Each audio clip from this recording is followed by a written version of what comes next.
Israel पर Lebanon के Hezbollah लड़ाके ताबड़तोड़ रॉकेट की बौछार कर रहे हैं। उत्तरी इजराइल में हो रहे हमले में हिजबुल्लाह फाइटर ड्रोन का भी जमकर इस्तेमाल कर रहा है। हिजबुल्लाह के हमले के बीच हमास ने इजरायली बंधकों के सिर में गोली मारने का ऑर्डर दिया है।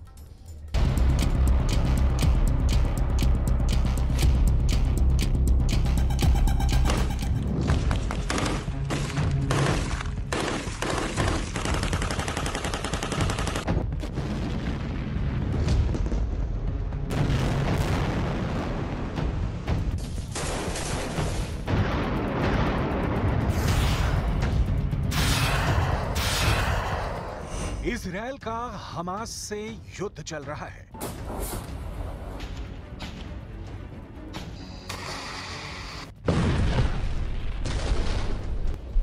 हिजबुल्लाह लड़ाकों से इजराइल की जंग जारी है।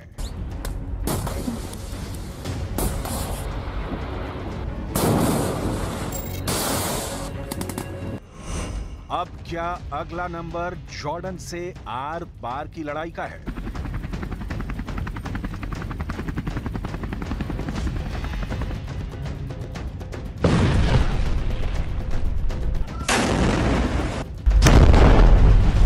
जितना बारूद गाजा और रफा को खंडहर बना चुका है, उससे कहीं ज्यादा विस्फोटक जंग के आसार बन रहे हैं। हमास और हिजबुल्लाह से बड़ी सैन्य शक्ति अब इजराइल के खिलाफ भड़क गई है। ये देश है जॉर्डन, जिसने इजराइल को सीधे वार्निंग दी है। वार्निंग ये कि इजराइल पवित्र अल अक्सा परिसर में घुसपैठ पर रोक लगाए। जॉर्डन अल अक्सा परिसर में इजरायलियों को बसाने की कवायद को भड़काऊ और इसकी पवित्रता का उल्लंघन बताया है। अल अक्सा का विवाद ही फिलिस्तीन और इजराइल की दुश्मनी की वजहों में से एक है। वहीं गाजा युद्ध में हमास ने खौफनाक ऐलान कर इजराइल के होश उड़ा दिए हैं। हमास ने जिन इजरायली बंधकों को अपनी कैद में रखा है, अब उनकी मौत किसी भी वक्त आ सकती है। हमास ने इजरायली बंधकों के सिर पर बांधी बारूदी बेल्ट। आईडीएफ फोर्स आगे बढ़ी तो सिनवार दबाएगा ट्रिगर। नेतन्याहू के जंगी जेट बनेंगे उड़ता ताबूत। हिजबुल्लाह हमास का ज्वाइंट अटैक अब शुरू।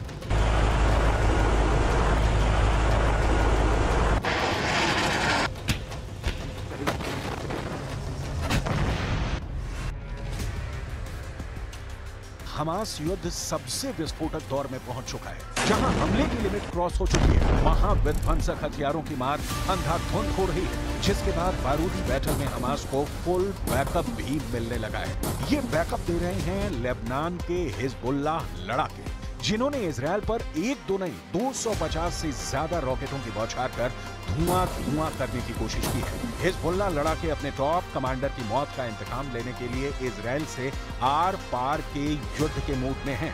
इजराइल भी युद्ध में जंगी जेट के साथ उतर आया है। हिजबुल्लाह पर पलटवार के लिए इजराइल ने 8 जंगी जेट का आसमानी बेड़ा उड़ाया है। यानी एक तरफ इजराइल है तो दूसरे खेमे में हमास और हिजबुल्लाह डबल अटैक शुरू कर चुके हैं, जिससे इजराइल को एक वक्त में 2 फ्रंट पर जोर लगाना पड़ रहा है। साथ ही इजराइल को रफा और गाजा फ्रंट पर भी जोरदार टक्कर मिल रही है, क्योंकि लेबनान के हिजबुल्लाह लड़ाकों के पास 10 लाख रॉकेट और मिसाइलों का बारूदी गोदाम है।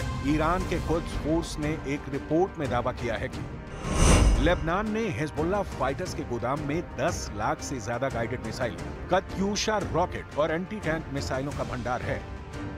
कुद्स फोर्स की रिपोर्ट में यह भी दावा किया गया है कि लेबनान फ्रंट से इजराइल पर हमले शुरू हुए तो पूरा देश गवाह हो सकता है, क्योंकि हिजबुल्लाह फाइटर इजराइल की पावर सप्लाई को मिसाइल धमाके से ध्वस्त करने का मंसूबा बनाकर बैठा है। हिजबुल्लाह लड़ाकों को इजराइल हल्के में नहीं ले सकता, क्योंकि ये लड़ाकों की कोई छोटी मोटी फौज पर नहीं। लेबनान में हिजबुल्लाह की जड़ें बहुत गहरी हैं। लेबनान में हिजबुल्लाह के पास 20,000 ट्रेंड लड़ाके हैं, जिनके पास दुनिया के सभी आधुनिक हथियार हैं। हिजबुल्लाह गुट में करीब 30,000 लड़ाके रिजर्व में भी रहते हैं, जिन्हें जंग के वक्त जरूरत पड़ने पर कभी भी मोर्चे पर बुलाया जाता है। Whether through diplomatic efforts or otherwise, Israel will restore security on our northern border. Israel will respond with force to all aggressions by Hezbollah. Lebanon and Hezbollah, under the guidance of Iran, bear full responsibility to the deterioration of the security situation in the north. Hezbollah लड़ाके Hamas के आत्मघाती हमलावरों जितने ही क्रूर और आक्रामक हमले के लिए कुख्यात हैं, इनके जिस टॉप कमांडर को मिसाइल स्ट्राइक में ढेर किया है, उसकी मौत का बदला लेने के लिए हिजबुल्लाह किसी भी हद तक जा सकता है। बुधवार को इजरायली सेना ने साफ किया कि उनकी स्ट्राइक में हिजबुल्लाह का टॉप कमांडर अब्दुल्ला तालेब मारा गया है। अब्दुल्ला तालेब को इजरायल ने दक्षिण पूर्वी लेबनान में उसके ठिकाने पर मिसाइल हमले में ढेर किया है। अब्दुल्ला तालेब को हज अबू तालेब के भी नाम से जाना जाता है। अब्दुल्ला तालेब हिजबुल्लाह की लितानी नदी डिवीजन का कमांडर था। इजरायली सैन्य बल ने अब्दुल्ला के साथ 3 और कमांडरों के मारे जाने की पुष्टि की है।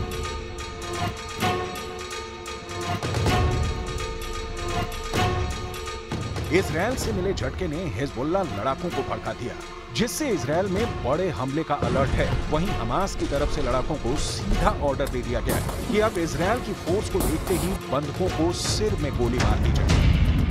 न्यूयॉर्क टाइम्स की रिपोर्ट में यह दावा किया गया है कि नुसीरत कैंप में इजरायल बंधकों को छुड़ाने के लिए चलाए गए ऑपरेशन के बाद हमास ने अपने लड़ाकों को आदेश दे दिया है कि आईडीएफ के ऑपरेशन की जद में आने पर बंधकों के सिर में गोली मारकर मौत के घाट को उतार देना है। इसकी वजह ये बताई गई है कि इजरायल ने 8 जून को हमास की कैद से अपने 4 नागरिकों को रेस्क्यू कर लिया था। इजरायल के ऑपरेशन में 270 से ज्यादा की मौत हुई थी। हमास ने दावा किया था कि हमले में 3 बंधकों की भी मौत हुई थी। रिपोर्ट के मुताबिक अमेरिका और इजरायल के इंटेलिजेंस और मिलिट्री की टीम लगातार ड्रोन, सैटेलाइट और दूसरे तरीकों से गाजा के बंधकों को ट्रैप करने की कोशिश कर रही है। इजरायल अब तक अपने 7 बंधकों को रेस्क्यू करने में कामयाब रहा है। दूसरी तरफ हमास ने अब बंधकों को ऐसी जगहों पर शिफ्ट कर दिया है जहां उन्हें ढूंढ पाना लगभग मुश्किल होगा, क्योंकि बंधकों की लोकेशन लगातार बदली जा रही है, जिससे इजरायली सैनिक उन तक पहुंच ना सके।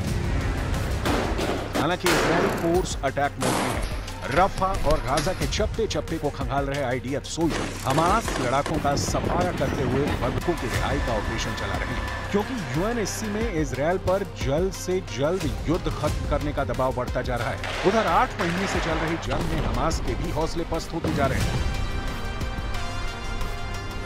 हमास ने अमेरिका समर्थित युद्ध विराम प्लान मानने की हामी भर दी है।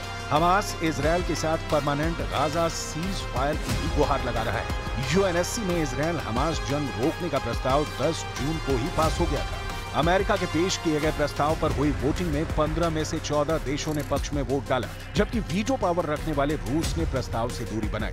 अमेरिका के सीज फायर प्रपोजल में 3 फेज में जंग खत्म करने की बात कही गई है, जिसमें पहले फेज में 6 हफ्ते का सीज फायर होगा। इस दौरान हमास के कैद में मौजूद कुछ इजरायली बंधक और इजरायल की जेल में बंद फिलिस्तीनियों की रिहाई की बात कही गई है। इसके बाद दूसरे फेज में जंग को पूरी तरह से रोककर बाकी बंधकों को रिहा कर दिया जाएगा। आखिरी फेज में गाजा पट्टी को फिर से बसाने का जिक्र है।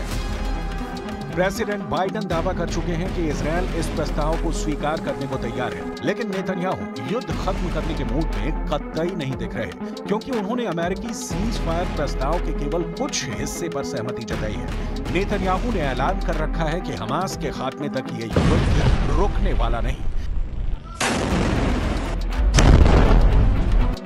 अमेरिकी विदेश मंत्री एंटनी ब्लिंकन ने भी गाजा युद्ध के और विनाशकारी होने की भविष्यवाणी कर दी है। ब्लिंकन ने दावा किया कि हमास ने युद्ध विराम की शर्तों में बदलाव किया है, जिसमें कुछ शर्तें मानना मुश्किल है, यानी जंग जारी रहेगी और जोरदार भी होगी।